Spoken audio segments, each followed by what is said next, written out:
So students, अब इस next part में, इस नेक्स्ट मॉड्यूल में हम लोग थोड़ा सा कर्व ट्रेसिंग के बारे में पढ़ेंगे। कुछ बेसिक पॉइंट्स जो हमें कर्व ट्रेसिंग के समय याद रखना चाहिए। आई होप आप लोगों ने ऑलरेडी जितना सब कुछ पढ़ चुके हैं कर्व्स के बारे में, फंक्शंस के बारे में, उससे आइडिया होगा। तब भी मैं एक शॉर्ट में उसका एक रिव्यू ले रहा हूँ ताकि फर्स्ट क्लास में आज हम लोग अपने बेसिक्स कवर करके नेक्स्ट क्लास से हम लोग एडवांस प्रॉब्लम प्रैक्टिस की तरफ मूव कर सके, राइट। तो जैसे कि मैंने बोला कि हम लोग कुछ पॉइंट्स डिस्कस करेंगे। तो यहाँ पे पहला पॉइंट है कि जो भी फंक्शन या कोई कर्व, क्योंकि जरूरी नहीं है अब हम फंक्शन में ट्रीट करें, कर्व भी हो सकते हैं, तो उसका एक्सटेंट हमेशा देखना चाहिए। एक्सटेंट मतलब डोमेन, एक्स की वैल्यूज और वाई की वैल्यूज भी, ठीक है ना। तो उसकी डोमेन एक्स और वाई की एक्सटेंट कहां से कहां तक हो सकता है। कई बार फंक्शंस बाउंडेड होते हैं तो पहले ही जज कर लेना चाहिए, डायरेक्टली डिफरेंशिएट करके या और कोई टूल डायरेक्टली यूज नहीं करना चाहिए, राइट। जैसे एक एग्जांपल मैंने यहाँ पे लिखा है, y square equals to x square into x minus one upon six minus x. मुझे अगर इसका एक्सटेंट पता करना है तो मैं यहाँ से देख सकता हूँ, ये तो कोई फंक्शन नहीं है, पर तब भी मैं यहाँ से देख सकता हूँ क्योंकि ये वाई स्क्वायर तो ये पॉजिटिव होगा, तो उस वजह से ये पार्ट भी पॉजिटिव होना चाहिए। तो उससे एटलीस्ट मैं ये जज कर सकता हूँ कि ये जो पार्ट है ये पॉजिटिव है, इसलिए एक्स की वैल्यू 1 से 6 और ये 0 पर इंटरवल में ही लाई करेगा। तो उसके बेसिस पे हम लोग एक आइडिया तो लगा ही सकते हैं कि हमें कर्व, एक तो पॉइंट 0 है तो 0 पे तो 0 आ ही रहा है, तो 0 0 ओरिजिन एक पॉइंट आ जाएगा। और 1 से 6 में मेनली मुझे कर्व के बारे में आइडिया लगाना है, जहां पे मुझे एरिया निकालने के लिए मेहनत करनी पड़ेगी। जो भी क्वेश्चन पूछा उसके अकॉर्डिंग जस्ट देखना पड़ेगा चीजों को, ठीक है ना। सिमिलरली अगला पार्ट है कि इंटरसेप्ट देख लेने चाहिए इन जनरल की एक्स एक्सिस वाई एक्सिस को कहां कट कर रहा है, 2 बार कट कर रहा है, 3 बार कट कर रहा है, पॉलिनोमियल है तो कितनी बार कट कर रहा है, पॉलिनोमियल नहीं है कोई कर्व है, ठीक है ना, तो वो हो सकता है कि ऊपर और नीचे सिमेट्री आ रही हो, उसके कारण कुछ इंटरसेप्ट रिपीट हो रहे हो, तो वो सब चीजें हमें हमेशा जज कर लेना चाहिए। ऑब्वियसली एक्स और वाई इंटरसेप्ट निकालना बहुत मुश्किल है। एक्स इंटरसेप्ट निकालना है तो वाई 0 पुट कर दो, एक्स की जो जो वैल्यूज आएंगे ले लेंगे, और y इंटरसेप्ट निकालना है तो x को 0 पुट कर दो, राइट। सिमिलरली नेक्स्ट जो पार्ट है ये सबसे ज्यादा हम लोग यूज करते हैं, खासकर जब कर्व ट्रेसिंग वाला पार्ट देख रहे होते हैं। तो देखो सिमेट्री के कुछ पॉइंट्स आप लोग ऑलरेडी फंक्शन में पढ़ चुके हैं, यहाँ कुछ हो सकता है ऐसे पॉइंट्स हो जिन पे आपको अब अलग से थोड़ा ध्यान देना होगा। तो अगर मेरे पास कोई कर्व है function of x, y equals to 0, जिसमें मैंने सारे x और y के टर्म्स को एक तरफ लिख दिया और दूसरी तरफ इक्वल्स टू 0 कर दिया है, उस केस में कुछ पॉसिबिलिटीज हैं जिसके बारे में मैं यहाँ बात करने वाला हूँ। फर्स्ट पॉसिबिलिटी है कि अगर कोई function x, y equals to 0, कोई भी अगर कर्व की इक्वेशन है जिसमें अगर x की जगह में माइनस एक्स से रिप्लेस करूं तो सेम इक्वेशन आ जाए रीअरेंज करके, डायरेक्टली आ जाए, ये हो सकता है थोड़ा रीअरेंजमेंट करने के बाद वापस से वही इक्वेशन मिल जाए जो इससे मिल रही थी। तो अगर ऐसा हो कि ये इक्वेशन 0 होना और ये इक्वेशन 0 होना सेम इक्वेशंस दे रहा है, तो उस केस में जो भी ये कर्व ड्रॉ करेंगे that will be symmetrical about the line x equals to 0। तो x इक्वल्स टू 0 मतलब कौन सी लाइन, y एक्सिस। अगर x की जगह माइनस एक्स पुट करने पे, इसको इसी तरह सोचना ज्यादा इजीली समझ में आएगा। किसी भी कर्व में अगर x को माइनस एक्स से रिप्लेस करने से वो जो इक्वेशन पहले थी सेम टू सेम इक्वेशन ही आ रही हो, तो उस केस में जो कर्व है वो x इक्वल्स टू 0 या y एक्सिस के और सिमेट्रिक होगा। सिमिलरली अगर y की जगह माइनस y पुट करने पे, अब देखो y की जगह माइनस y वाला पार्ट जो है ना वो फंक्शंस में नहीं होता था, ये कर्व के केस में ही देखेंगे हम लोग। तो अगर y की जगह माइनस y रिप्लेस करने पे भी जो कर्व आ रहा है उसकी इक्वेशन में कोई फर्क नहीं पड़ रहा है, सेम इक्वेशन वापस मिल जा रही है, then it will be symmetric about y equals to 0 मतलब क्या, x axis. Third important point, अगर f of x y equal to 0 में x को माइनस एक्स और y को माइनस वाई दोनों एक साथ रिप्लेस करने पे, मतलब मान लो ये दोनों चीजें नहीं हो रही है, बट अगर मैं x की जगह माइनस एक्स और y की जगह माइनस वाई एक साथ रिप्लेस करूं और उस रिप्लेसमेंट के कारण ये सेम इक्वेशन रिपीट हो जाए, तो उस केस में ये जो कर्व होगा that will be symmetric about origin, ठीक है ना। तो ये थोड़ा सा आप ये फंक्शंस में और इधर कर्व में थोड़ा सा अलग अलग तरीके से हम लोग बात कर लेते हैं। सिमिलरली नेक्स्ट ये पॉइंट सबसे ज्यादा इंपॉर्टेंट है और ये क्रिटिकल भी रहता है कई बार अच्छे क्वेश्चन में सॉल्व करने के लिए, कि अगर कोई भी कर्व ऐसा है जिसमें x को y और y को x से रिप्लेस करने से, याद करो इन्वर्टिबल फंक्शन में हम लोग ये बात करते थे, पर यहाँ पे फंक्शन होना जरूरी नहीं है, इसलिए बार बार एम्फेसिस दे रहा हूँ। सपोज करो मेरे पास कोई इक्वेशन है y square plus y is equals to x square plus x, इसमें x की जगह y और y की जगह x पुट करने पे हमें कोई फर्क नहीं पड़ेगा। तो इससे मैं कह सकता हूं कि ये जो भी कर्व बनेगा that will be symmetric about the line y equals to x, ठीक है ना। ये अब एक इंपॉर्टेंट पॉइंट है क्योंकि अब केवल सपोज करो, मतलब एक कर्व कुछ ऐसा भी हो सकता है, ठीक है ना, जरूरी नहीं है। जैसे तो मान लो कोई मैं इक्वेशन ले लूं इस तरह की, x cube plus y cube plus 3xy equals to 1। इसमें ध्यान से देखो, x और y को रिप्लेस करने से कोई फर्क नहीं पड़ेगा, तो बिना कर्व ड्रॉ करे मैं एग्जैक्टली ये बोल सकता हूं कि ये कर्व जो भी बनने वाला है ये y इक्वल्स टू x वाली लाइन के अबाउट सिमेट्रिक ही बनने वाला है। नेक्स्ट ऐसी एक सिमिलर पॉइंट है, ये भी इंपॉर्टेंट है। अगर मैं x की जगह माइनस वाई और y की जगह माइनस एक्स साइमल्टेनियसली रिप्लेस करूं, और ऐसा करने से जो मेरे कर्व की इक्वेशन पहले आ रही थी वही कर्व की इक्वेशन बाद में भी आ रही है, तो इस बार जो सिमेट्री आएगी वो y इक्वल्स टू किसके अबाउट आएगी, माइनस एक्स के अबाउट, मतलब ये वाली लाइन। जबकि अभी जैसे मैंने ऊपर वाले केस में एग्जांपल लिया था ये वाला, x cube plus y cube plus 3xy equals to 1, इस केस में ये जो भी कर्व आएगा वो y इक्वल्स टू x के अबाउट सिमेट्रिक होगा, जैसा भी बनने वाला है। मुझे नहीं पता कैसा कर्व बनेगा, बट इतना जो सिमेट्री वाला पार्ट है हम लोग पहले बोल सकते हैं। तो सिमेट्रिकल चीजें देखना बड़ा इंपॉर्टेंट होता है कई बार कर्व में, इनफैक्ट बहुत ज्यादा शॉर्टकट्स लग जाते हैं इसके बेसिस पे। तो ये कुछ मेजर पॉइंट्स हैं जिसमें ऊपर वाले पॉइंट्स तो इतना आपको प्रॉब्लम नहीं आएगी क्योंकि ऑलरेडी हम लोग डिफरेंशियल कैलकुलस इतने टाइम से पढ़ते आ रहे हैं, लेकिन सिमेट्री वाला पार्ट नोटिस करना ही करना है, बहुत ज्यादा शॉर्टकट्स लगेंगे। इनफैक्ट इसके बाद जो मैं एग्जांपल देने वाला हूं उसमें स्पेसिफिकली कर्व में सिमेट्री और कुछ ऑलरेडी जो डिफरेंशियल कैलकुलस में आप लोग ऑलरेडी पॉइंट्स पढ़ चुके हैं, जैसे कि आपको याद होगा ये सारे पॉइंट्स, पीरियोडिसिटी देखना कोई फंक्शन है तो, ठीक है ना। अब जैसे मान लो y square equals to sin x है, भले ये फंक्शन नहीं है तब भी इसमें पीरियोडिसिटी हम लोग देख लेंगे, 2 पाई की पीरियोडिसिटी से x एक्सिस की तरफ रिपीटेशन तो मिलेगा, ठीक है ना। और क्योंकि y square equals to sin x है तो इसमें दो चीजें देख सकते हैं कि y की जगह माइनस y पुट करने पे फर्क नहीं पड़ेगा, sin x जो भी लेंगे पॉजिटिव लेंगे, और जो भी पीरियोडिक x में पीरियड जो है वो 2 पाई से रिपीट कर रहा होगा, ठीक है ना। तो sin x पॉजिटिव लेंगे तो फर्स्ट और सेकंड क्वाड्रेंट के एंगल्स कंसीडर करेंगे, थर्ड और फोर्थ एक्सकेप कर देंगे। जब ड्रॉ करेंगे तो रफ आइडिया कुछ ऐसा आएगा, 0 से पाई में ऊपर बना, सेम नीचे बना, फिर बीच में ग्राफ ही नहीं बना, फिर ऊपर बना, फिर नीचे बना। तो ये मान लो ये 0, ये पाई, ये 2 पाई, ये 3 पाई एंड सो ऑन चलता रहेगा, बीच बीच में पोर्शन आएगा जहां ग्राफ ही नहीं बन रहा है, ठीक है ना। तो अब ये फंक्शन नहीं है, ठीक है ना, लेकिन जो प्रॉपर्टीज और सिमेट्री वाली चीजें मैं आपको यहाँ पे बता रहा हूँ उनका हम लोग बड़ा अच्छे से यूज कर सकते हैं कर्व का एरिया निकालने के लिए। तो ये सारे मेजर पॉइंट्स हैं, local maxima minima, concavity, point of inflection, asymptotes, ये ऑलरेडी आप लोग डिफरेंशियल कैलकुलस में, एओडी में, ठीक है ना,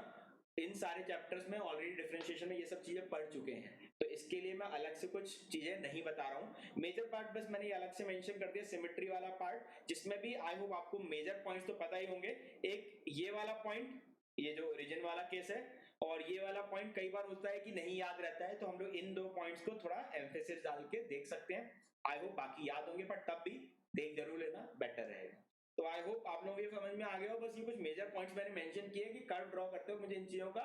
ध्यान रखना है। अब इनको एग्जांपल्स के थ्रू मैं आपको यूज कर करके बताता हूँ।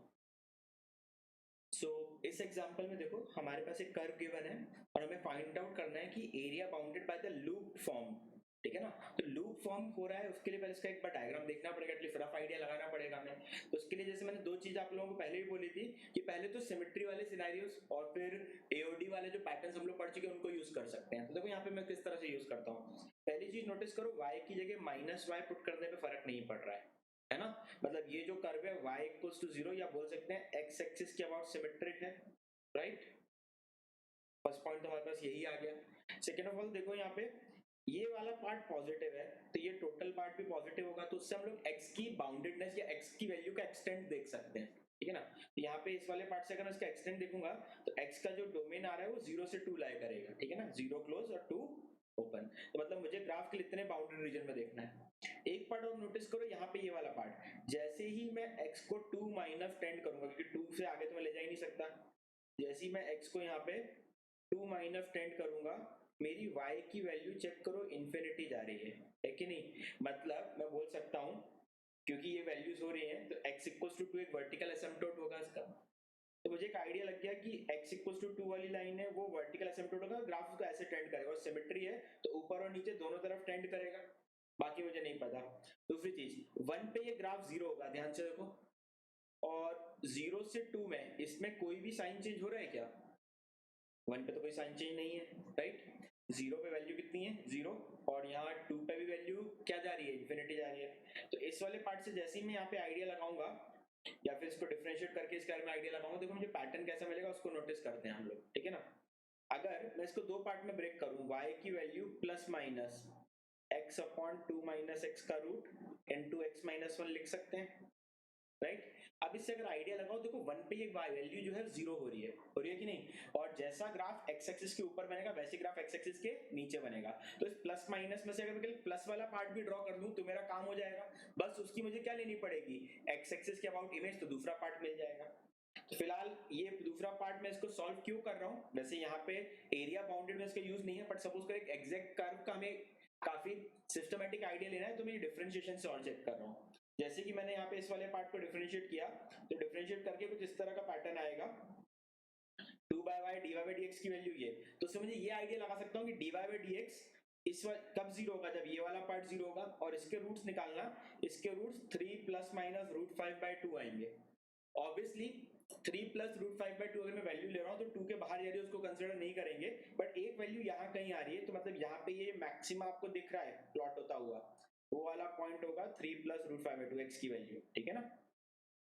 ज्यादा जरूरी नहीं था। अब ये देखो, मैं यहाँ पे कल मैंने बोला था प्लस वाला पार्ट बनाते हैं, मतलब y equals two plus x upon 2 minus x का रूट इनटू x माइनस 1। मुझे पता है इसका साइन चेंज तो नहीं होगा, ये जो पार्ट हमने लिखा था, देखो फिर से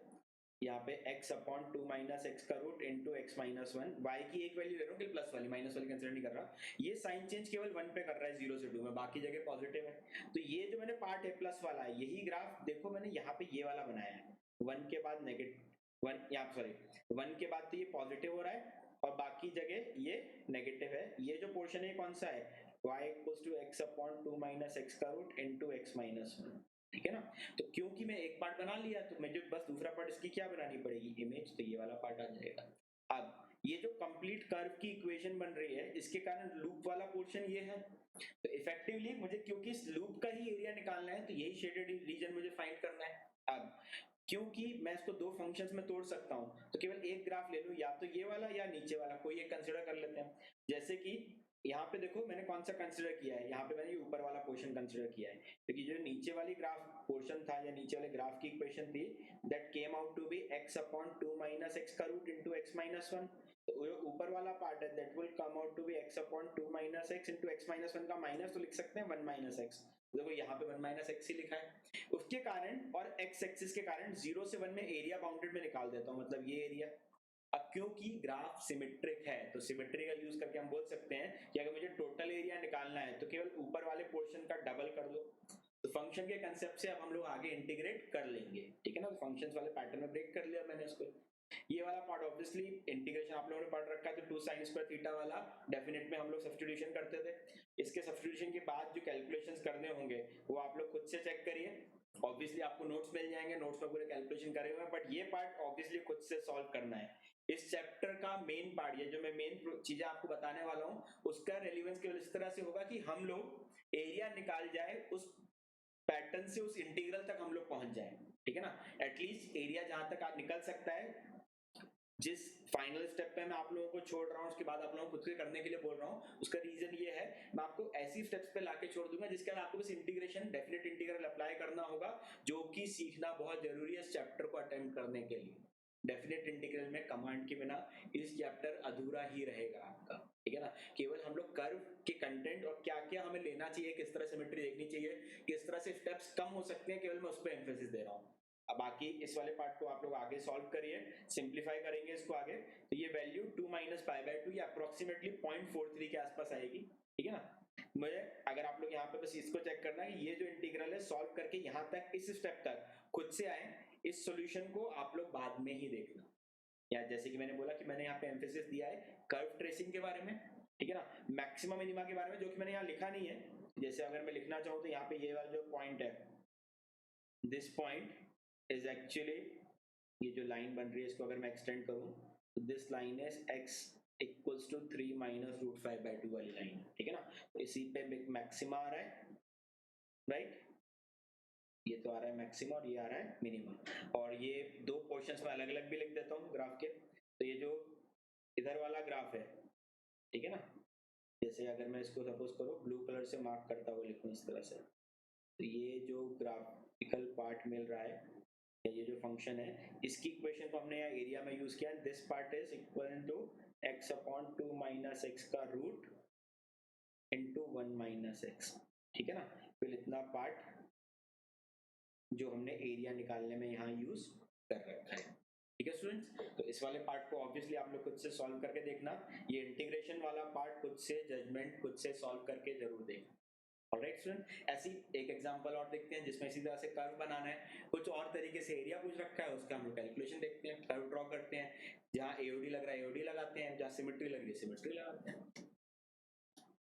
सो इस नेक्स्ट एग्जांपल में भी एक कर्व दिया हुआ है, लेकिन साथ साथ में बोला हुआ है कि इस बार जो कर्व का बाउंडेड एरिया है वो उसके एसिम्पटोट के साथ निकालना है, ठीक है ना। तो यहाँ पे अगर हम लोग देखते हैं, पहले तो कर्व की जो इक्वेशन है उसमें एक चीज नोटिस करो कि y की जगह अगर मैं माइनस y से रिप्लेस करूं तो फर्क नहीं पड़ रहा, तो सिमेट्री वाला सिनेरियो है। दूसरा पार्ट यहाँ पे 2a माइनस एक्स आ रहा है, मतलब अगर मैं x को 2a टेंड करूंगा तो y की वैल्यू देखो इन्फिनिटी जा रही है। तो एक सेकंड पार्ट ये आ गया कि एक एसिम्पटोट मिल गया x इक्वल्स टू 2a वाला, और ये कोई वैल्यू वापस से ये पॉजिटिव है, लास्ट प्रॉब्लम में भी क्या था ये पॉजिटिव होगी, सॉल्व करोगी x की वैल्यू 0 से 2 आएगी, मतलब इसी बाउंडेड रीजन में मुझे ग्राफ को एनालाइज करना है। और x equals to 2a vertical tangent है, मतलब 2a पे जो y की वैल्यू है एक बार प्लस इंफिनिटी, और क्योंकि सिमेट्री है तो माइनस इंफिनिटी जाएगी, क्योंकि थर्ड पार्ट भी है सिमेट्री वाला, राइट। अब वापस से जैसे पिछले क्वेश्चन में किया था y प्लस माइनस करके लिख लेते हैं, तो ये वाली इक्वेशन आ जाएगी। अब इस वाले पार्ट का एनालिसिस हम लोग करते हैं कि ग्राफ में जैसे पिछली बार मैक्सिमम मिनिमा आ रहा था, इस बार एसिम्पटोट के साथ बाउंडेड एरिया कैसा बन रहा होगा, कि एक्चुअली हमें x की वैल्यू लेनी कहां से कहां तक है। तो एक चीज नोटिस करो कि अगर मैं इस वाले पार्ट का डिफरेंशिएशन करूं तो मुझे कुछ इस तरह की इक्वेशन मिलेगी, ठीक है। और 2y dy by dx जाएगा 6a minus 2x upon x into 2a minus x। मैंने जानबूझ के लॉग लेके सॉल्व किया है और केवल प्लस वाला पार्ट लिया है, ठीक है ना, माइनस वाला पार्ट कंसिडर ही नहीं किया है, ठीक है। उससे फायदा ये होता है क्योंकि मुझे पता है कि जिस डोमेन में मैं बात कर रहा हूँ एटलीस्ट उसके एंड पॉइंट छोड़ दो, अगर जीरो वाला पॉइंट छोड़ दो तो बाकी जगह तो ये वैल्यू पॉजिटिव ही आ रही है। तो मुझे इतना पता है कि dy by dx, क्योंकि जो भी dy by dx अगर जीरो हो रहा होगा तो इस पार्ट पे डिपेंड करेगा, इस पार्ट पे उसकी डिपेंडेंस नहीं है, क्योंकि y को अगर मैं इधर ले भी आऊं तो y जीरो नहीं हो रहा है, पर तब भी लास्ट में जब सिंप्लीफाई करेंगे तो y की वैल्यू हम लोग यहाँ से प्लस वाला पार्ट पुट कर देंगे। इसको पूरा डिटेल में ऑब्वियसली एओडी आप लोग पढ़ चुके, तो इतना डिफरेंशिएशन आना चाहिए। ये जो वैल्यू सॉल्व होकर इसके बराबर आने वाली है 3a minus x upon x into 2a minus x, और 0 से 2a में क्योंकि y पॉजिटिव है, और ये वाला पार्ट भी देखो इसमें x पॉजिटिव है क्योंकि 2a से छोटा है तो ये भी पॉजिटिव है, और 2a से छोटा है तो ये भी पॉजिटिव ही होगा, मतलब ये ओवरऑल पार्ट पॉजिटिव आ रहा है। तो इससे मैं जजमेंट ले सकता हूं कि dy by dx, जो कि अगर और y की वैल्यू यहां से पुट कर दोगे प्लस वाला पार्ट, तो सॉल्व करके कुछ इस तरह आने वाली है, वो ऑलवेज पॉजिटिव होगी। अब क्योंकि ये ऑलवेज पॉजिटिव है, मैं केवल एक पार्ट बना रहा हूँ, अगर मैंने एक पार्ट बना दी तो उसकी इमेज ही होगी सेकंड पार्ट, तो मैं बोल सकता हूँ क्योंकि ये ग्राफ इंक्रीजिंग है, कर्वेचर देखने की कई बार सेकंड डेरिवेटिव जरूरत पड़ती है। यहाँ मैं आपको आइडिया देता हूँ कि एरिया क्योंकि इसमें देखना है, तो एक बार इसका ग्राफ का रफ आइडिया भी लगा लेंगे तो अपना एरिया तो निकल आएगा बिना कर्वेचर के क्या कहते हैं आपका d2y by dx square check करने की जरूरत नहीं है, ठीक है ना। d2y by dx स्क्वायर यहाँ पे चेक करने की जरूरत इसलिए क्योंकि इंक्रीजिंग पार्ट बनेगा, उससे हम लोग एक कर्व का रफ आइडिया तो लगा ही लेंगे। जैसे कि यहाँ देखो मैं एक्सिस लेता हूँ तो इतना पार्ट तो ये बना ही लोगे, ठीक है ना, ये जो वैल्यू है ये 2a होगी और ग्राफ इंक्रीजिंग है। कर्वेचर इसका कॉन्केव डाउनवर्ड है या कॉन्केव अपवर्ड है, ये हो सकता है कॉन्केव अपवर्ड ना होके कुछ इस तरह का चेंज हो रहा हो, मुझे नहीं पता, लेकिन क्योंकि मुझे एरिया बाउंडेड निकालना है तो वो तो मैं वैसे भी निकाल ही लूंगा, उसके लिए मुझे कर्वेचर का एग्जैक्ट आइडिया होने की जरूरत नहीं है। कई बार हो सकता है उसको निकालना पड़े, चेक करना पड़े, लेकिन इस प्रॉब्लम में देखो जरूरत क्यों नहीं है, क्योंकि इसी ग्राफ की यहाँ पे इमेज बनाएंगे हम लोग, ये बनेगा सेकेंड पार्ट, ठीक है ना। तो हमारा शेडेड रीजन कुछ इस तरह का आने वाला है, ठीक है। इसमें से अगर मैं केवल ऊपर वाले पार्ट का रीजन निकाल दूं इंटीग्रेट करके, कहां से कहां तक, 0 से लेके 2a तक, ये जो प्लस वाला फंक्शन मैंने लिया है इसमें से केवल प्लस वाला पार्ट, उतने पार्ट के कारण बाउंडेड एरिया निकाल दूं तो इस एरिया का डबल करके टोटल एरिया आ जाएगा जो बाउंडेड निकालना है कर्व के बीच में और उसके एसिम्पटोट के बीच में, एसिम्पटोट एक ही बन रहा है यहाँ पे। तो हमारे पास रिक्वायर्ड एरिया क्या हो जाएगा, 0 से 2a ऊपर वाले फंक्शन का इंटीग्रेशन और उसका डबल।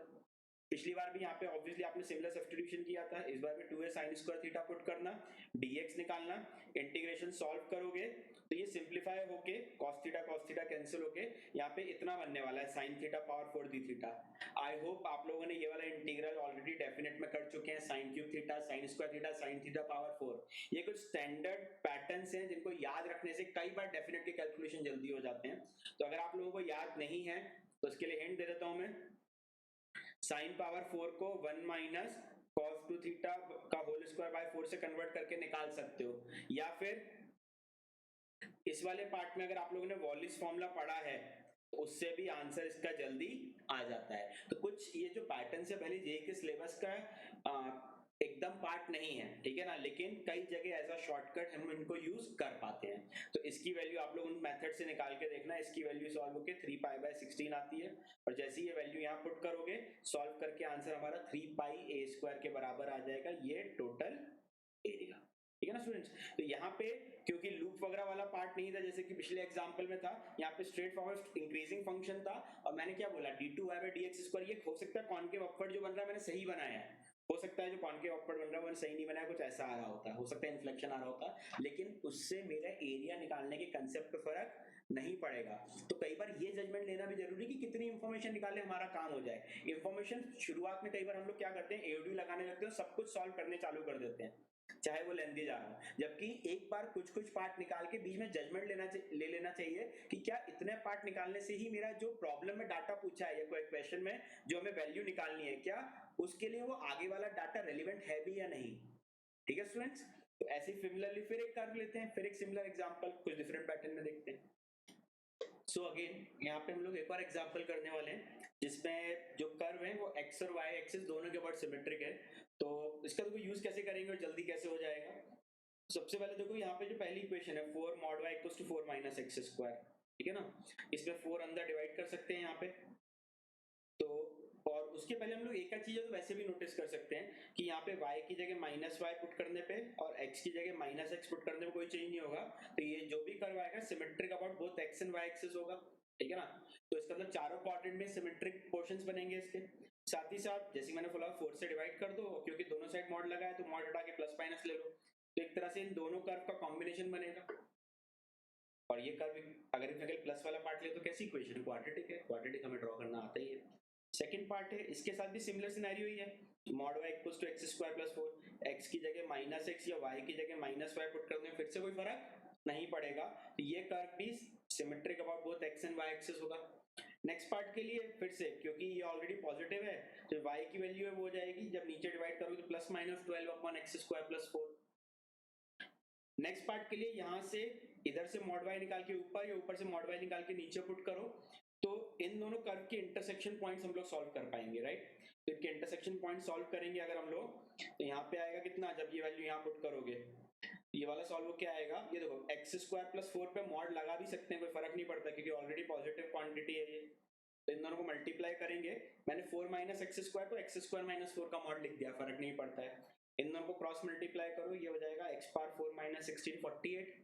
एक्स पावर 4 माइनस 16 48 के दो आंसर आएंगे, एक्स पावर 4 माइनस 16 या तो प्लस 48 है या माइनस 48, बट माइनस 48 से इमेजिनरी आंसर्स मिल रहे हैं इसलिए केवल प्लस 48 लेंगे, और सॉल्व होके एक्स के दो रियल वैल्यूज मिल रही है प्लस और माइनस 2√2, जिनको पुट करके हम चाहें तो y की वैल्यूज भी निकाल सकते हैं। y चेक करना है, इससे प्लस माइनस 1 आ रहा होगा।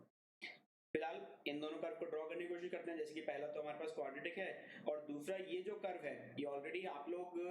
बना चुके हैं, फिर भी मैं इसका कुछ पार्ट यहाँ पे देखो डिराइव करके दिखा देता हूँ। dy by dx के प्लस वाला ले रहा हूँ यहाँ पे, है ना, तो dy by dx 12 यहाँ पे into 1 upon x square plus 4 का होल स्क्वायर माइनस साइन के साथ इंटू 2x, यही होगा। अगर इसको तो इससे तो मुझे पता लग जाएगा कि ये वाला जो पार्ट है इसका dy by dx नेगेटिव है अगर x पॉजिटिव है, और पॉजिटिव है जब x नेगेटिव है, मतलब जीरो के बाद ये फंक्शन डिक्रीज कर रहा है, जीरो के पहले इंक्रीज कर रहा है। दूसरी चीज x को अगर इन्फिनिटी ले जाए तो ये ग्राफ जीरो जा रहा है, ठीक है ना, प्लस इन्फिनिटी पे जीरो जा रहा है तो माइनस इन्फिनिटी पे भी जीरो जाएगा। प्लस वाला पार्ट देखो तो इवन फंक्शन है, अगर फंक्शन वाला प्लस लेके फंक्शनल पार्ट देखो तो सेकंड डेरिवेटिव अगर इसका लोगे d2y by dx स्क्वायर, ठीक है ना, पहले तो एक काम करते हैं माइनस 24 हम लोग कॉमन ले ही लेते हैं, तो 1 अपॉन एक्स स्क्वायर प्लस 4 का होल स्क्वायर आएगा, और साथ में कितना आने वाला है यहाँ पे माइनस साइन के साथ 2x इंटू एक और 2x इंटू एक और 2 और एक्स स्क्वायर प्लस 4 का होल क्यूब, जिसको सॉल्व करके हम लोग ये भी निकाल सकते हैं कि इसका सेकंड डेरिवेटिव जो है उसके कारण उसका कर्वेचर चेंज कहाँ हो रहा है। तो चेक करना, एक पॉजिटिव वैल्यू आएगी और एक नेगेटिव वैल्यू आएगी जहाँ कर्वेचर चेंज हो रहा होगा। इस वाले पार्ट को लेके जब हम लोग ग्राफ ड्रॉ करेंगे तो कुछ इस तरह का कर्वेचर आने वाला है इसका, ये जहाँ पे कर्वेचर चेंज हो रहा है, ये वाला पॉइंट देखो हम लोग फाइंड आउट कैसे किया था मैंने, कि अगर मैं यहाँ पे लिखूं, पहले तो डिफरेंशिएट किया था 12 इंटू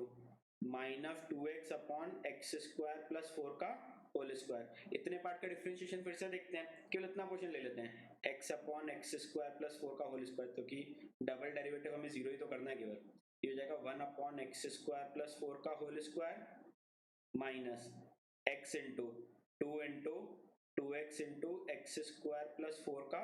होल क्यूब, जिसको सॉल्व करके x square plus 4x square के बराबर आएगा। तो एक्स स्क्वायर सॉल्व करना, तो एक तरह से 3x स्क्वायर या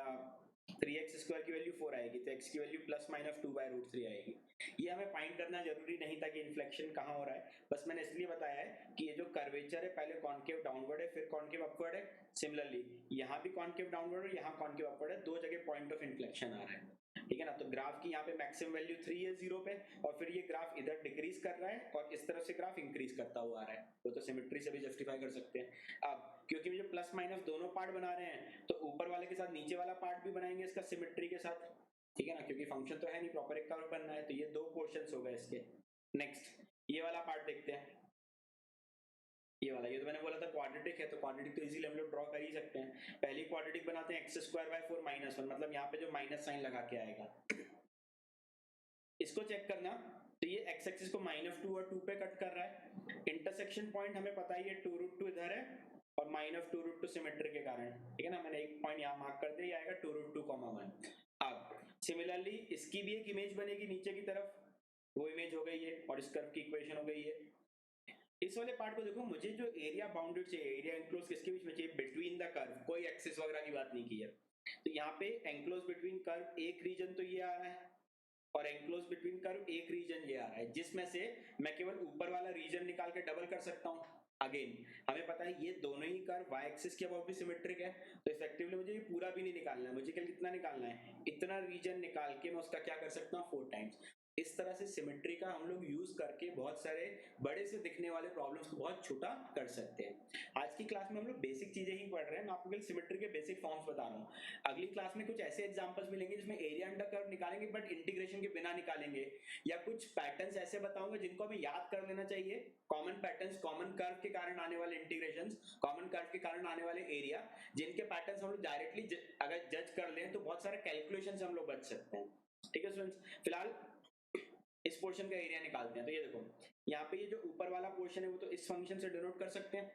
और यहाँ पे ये वाला जो पोर्शन है, इतना पोर्शन, ये इस वाली इक्वेशन से, और ये वाला पोर्शन इस इक्वेशन से जज कर सकते हैं। लेकिन इसकी कंप्लीट इक्वेशन अगर मैं चाहूँ तो एक्स स्क्वायर बाय 4 -1 के मॉड से भी डिनोट कर सकता हूँ, और वही हम लोग कर लेंगे। अब मुझे जो एरिया निकालना है वो एक तरह से ये दोनों रीजन है,